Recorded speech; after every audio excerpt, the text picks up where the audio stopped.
बहुत दिनों की बात है। किसी गांव में एक किसान रहता था। उसका घर गांव के छोर पर था। वह अपनी पत्नी और एक बच्चे के साथ रहता था। किसान और उसकी पत्नी बच्चे को बहुत चाहते थे। एक दिन शाम को किसान लौटकर घर आया तो अपने साथ एक नेवले का बच्चा भी लेता आया। पत्नी के पूछने पर उसने कहा, मैं इसे बच्चे के खेलने दुलारने के लिए लाया हूँ। नन्हा नेवला और किसान का बच्चा दोनों साथ साथ बड़े होने लगे।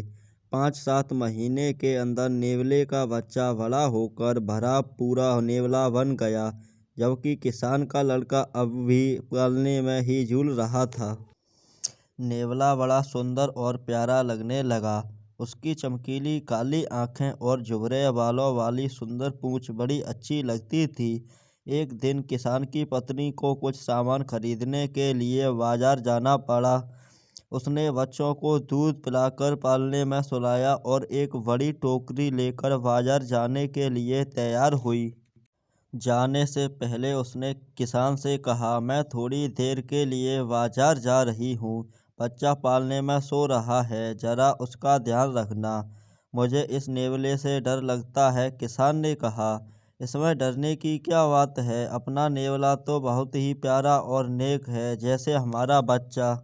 इसके तुरंत बाद किसान की पत्नी बाजार चली गई। किसान को घर में कोई काम नहीं था। बच्चा भी सो रहा था। उसे छोड़कर वह बाहर घूमने निकल गया। रास्ते में उसे 2-4 दोस्त मिल गए।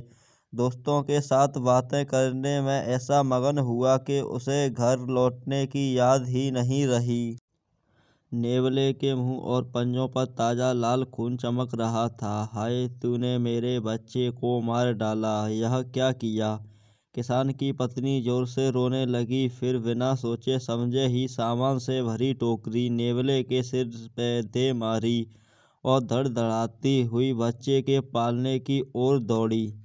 बच्चा पालने में लेटा गहरी नींद में सो रहा था, मगर उसके पालने के ठीक नीचे खून से लथपथ एक जहरीला काला सांप मरा पड़ा था।